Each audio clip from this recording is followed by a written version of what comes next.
मेरे को हार्ट की प्रॉब्लम थी, शुगर की प्रॉब्लम थी और लीवर की प्रॉब्लम थी। तो मैंने माधोबाग में ट्रीटमेंट लिया अभी, तो मेरी हार्ट एकदम 35 से 60% करीब काम कर रहा है।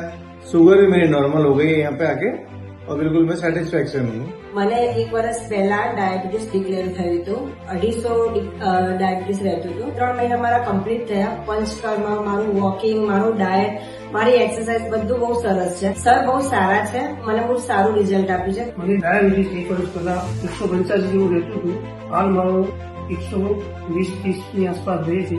ડાયટના લીધે, કસરતના લીધે શરીરમાં ઉર્જા રહે છે અને પ્રવૃત્તિ સારી રીતે કરી શકું છું। મને બીપી ઘણા વર્ષથી હતી પણ બિલકુલ નોર્મલ થઈ ગઈ। શ્વાસ ચાલુ એટલે બહુ શ્વાસ ચડતો હતો પણ હવે નથી ચડતો।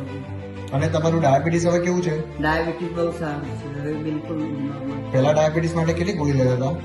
1 ગોળી હાલ કોઈ ગોળી લો છો? નહીં।